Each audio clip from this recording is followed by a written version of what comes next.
Good evening. Thanks for joining us. We begin tonight with an update on the explosion in the town of Niagara yesterday that badly injured 2 people and shook the town for miles around. Happened at a mobile home on Payette Road. Tonight we're hearing from the family of Joe and Debbie Hendricks as their relatives seek support for their recovery and reflect on yesterday morning's fearful moments. Brittany Schmidt joins us now live from Niagara, where she's been talking with the family today. Brittany. Bill and Cammie, family members that I talked to today still cannot believe that the Hendricks survived the blast out here. Some of them stopping down here today and going through some of the debris looking for valuables because this was like a second home to the injured couple. My property, it's country out there, so my property actually touches the corner of his, so I'm just over the hill from where he is. Rick Hendricks doesn't live far from his cousins, Joe and Debbie Hendricks' second home in the town of Niagara, a place they hope to retire someday. I was sitting with him Friday night at my house having an old-fashioned, and life can change that quick, So quick, Rick says he didn't even know what happened Sunday morning, but he felt it. I thought it was like either a lightning bolt or a jet plane might have crashed in the field or something like that because my whole house shook. After checking his house, he went to check on Joe and Debbie. And then when I drove over the hill, of course, I saw the massive destruction. Their mobile home was gone, debris everywhere. I talked to many people in the area who say they could hear, even feel the explosion, some saying 30 miles away. Here's just a little glimpse of how powerful that explosion was. This is part of a light that was attached to the home, completely blown apart, the screw not even bent.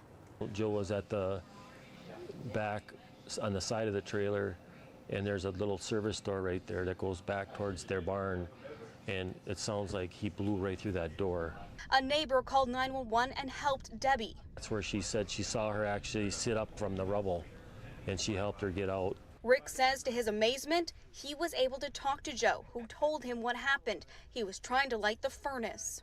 He had started it and got it running like he normally would have, but then when he woke, he was waking up in the morning, he said the trailer was cold. And I don't know what happened, but I don't know if he was desensitized because of the gas fumes being in that trailer all night or whatever.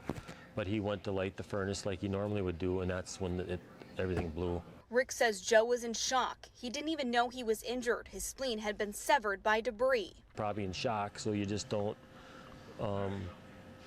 you don't feel stuff. You don't feel pain and stuff. When you're in shock like that, you're kind of hyped up, Both were flown to Milwaukee for severe burns. Debbie also suffered broken ribs and lacerations to her head. Joe had emergency surgery to remove his spleen. It had to be a miracle that they could even survive. I just couldn't believe it. I'm like, when you see that kind of destruction, nobody lives normally. But Rick says it's what he found in the rubble that may answer some of those questions. And I pulled it out and I said, check this out, Laura. I said, there's a Bible under here and it's in perfect condition. I said, I guess it just wasn't their day. Someone else had other plans for them. Even though the wind is carrying debris further away from the Hendricks land, fire investigators are here surveying the damage, going through everything because the investigation does continue. The Hendricks have a long road to recovery. If you would like to help, we have donation links at WBAY.com. Reporting live in the town of Niagara, Brittany Schmidt, Action 2 News. Brittany Schmidt joins us live from Niagara after talking with the Hendricks family. Brittany. Cammie, family members are calling this an Easter miracle that both Joe and Debbie Hendricks survived a blast like this. You can see the destruction and debris all around me. As the healing continues, they understand that a big thanks has to go out to the emergency first responders and the continued community support. Seeing those two reunite and be able to, they got together the other day for the first time, that was huge, and to be alive.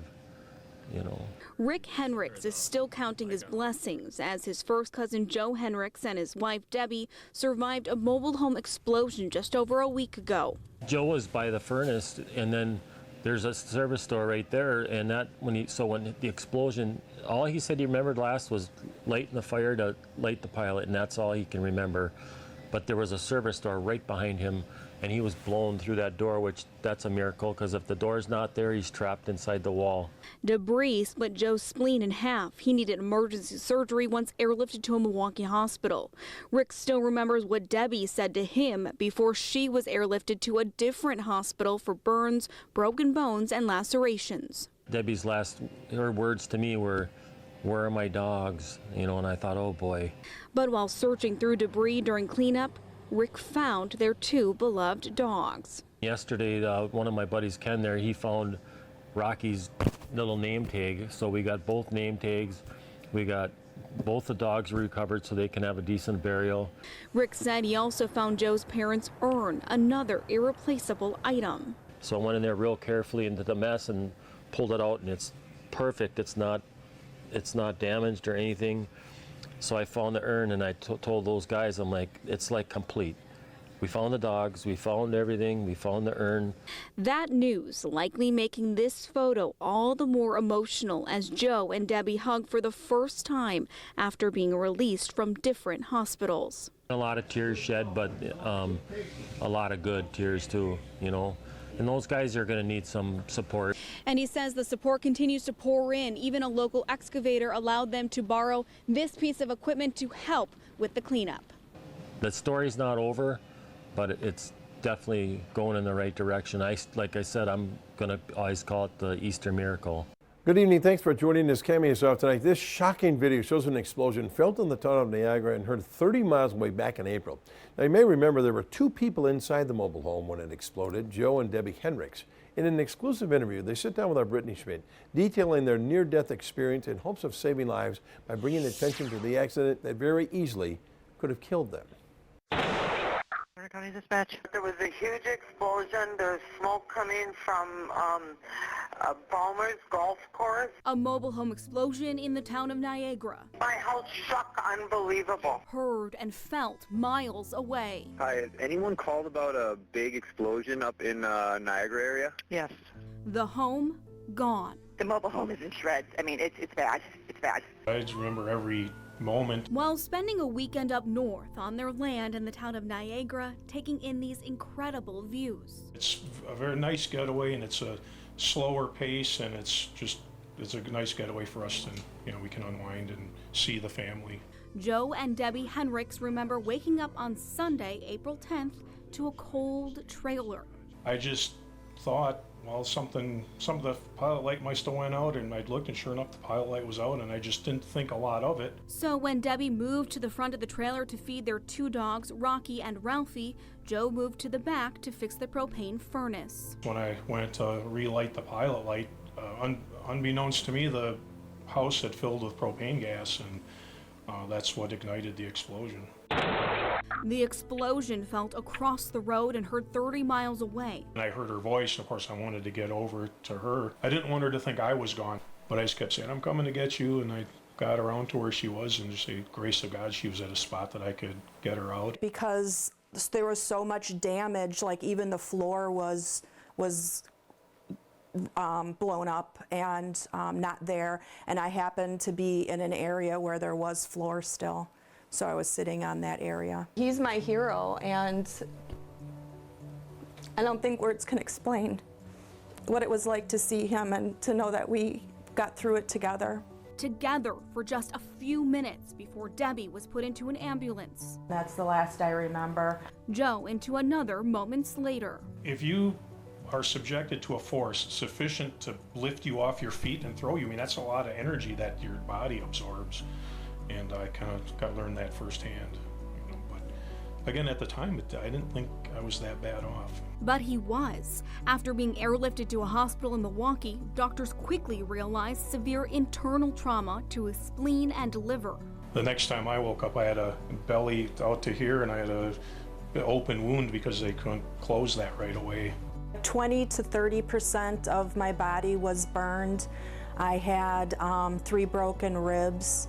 I sustained a head injury, soft tissue damage. After spending a week in separate hospitals, That was the hard part. Joe and Debbie reunited at their home in Mequon. He had gotten out on Saturday, and I got out on Monday and we just came in and he was sitting in the recliner and I came in and he stood up and hugged and kissed. Joe and Debbie are still on the road to recovery. They are back to work as well, but they decided to share their story with us because there's a device that they didn't necessarily know about or aware of that they believe could have prevented the explosion from ever happening in the first place, and they really want people to know about it. So tonight at 10, a closer look at their call to action and their plans for the future. Brittany Schmidt brings us their story in an Action 2 News exclusive. When you look at what's left of this mobile home in the town of Niagara, it's hard to imagine that anyone could survive the force of this blast. The way I could describe it is just so much energy. There was just so much power and just force and fire. And I kind of remember a whirlwind around me, like a tornado or something. But Joe and Debbie Hendricks did survive. Grace of God is the only explanation we can come up with. And now they want to share their near-death experience in hopes of saving lives by bringing attention to the accident that could have killed them. What I remember was, and it was still sort of cold, spring wasn't really, on full speed yet, and when we woke up, it was cold in the house. So Joe did what so many people do up north when their propane furnace isn't working. He checked the pilot light. And sure enough, the pilot light was out, and I just didn't think a lot of it. Until he lit it, and the mobile home exploded. I saw flames, and the pain kind of hit right away. There was like an instant sting, to the impact. And then I just kind of felt like I was sailing, and to me it felt like I landed on a slide, which was probably a wall that had tipped over, and I kind of landed on that and slid a little bit, and then I was out in the yard. And even though there was no ceiling or walls left, I don't remember that really computing in my head.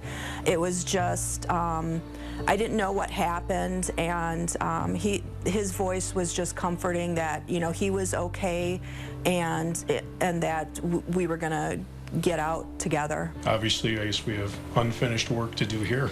And that work begins now by talking about these multi-gas detectors. And this will detect propane, natural gas, and about any other explosive gas, and it could save someone's life. So I just really encourage people to put this in their home, in their trailer home. Debbie and Joe believe this device would have prevented the explosion from ever happening. We'll probably never know what really happened, but there was a failure of some kind, and I don't know if the valve just broke or a fitting became loose, but the gas just didn't shut off. Joe says the device would have detected the gas before it got to a dangerous level, even before there would have been a strong odor, one they couldn't smell due to COVID infections months earlier. My smell had been compromised for months, from months earlier, and I couldn't smell anything, and we'd probably been sleeping in it for a number of hours and may have been desensitized to the smell. Their message is not one of fear, but rather a message of being prepared. I even had a call from an old friend of mine. He said, I thought of you the other day because the water was cold and I had to light the pilot light on the water heater. And I said, please tell me you didn't just go light it. And I said, if you don't buy a detector, I'll buy one for you. So now this goes with them on every trip, including a recent one back to the town of Niagara to see their now empty property. Some little part of me felt like we were going to get to the top of the hill and everything would still be there, even though I kind of know that it wasn't going to be there. And it was surreal. It was sad. It was, there were some emotional moments for sure when he got back in the car from seeing the site. He said, this is where I almost killed you. And I said, this is where God saved us. So it's all in how you look at it, and it's like you really got to flip it around and just be grateful. Grateful for the first responders who saved their lives and the community they hope to be part of permanently one day as they build a new home where their old one once stood. I couldn't think of anything more that I would want more than just to be part of a loving community where you feel like everyone's your friend. Everyone can be family. I just want to make sure every single person just knows that they touched us, and we appreciate it. Joe and Debbie were overwhelmed by the amount of support they received from so many people. We have that thank you message from them on our website. We also have a link to a multi-gas detector if you'd like to learn more about it.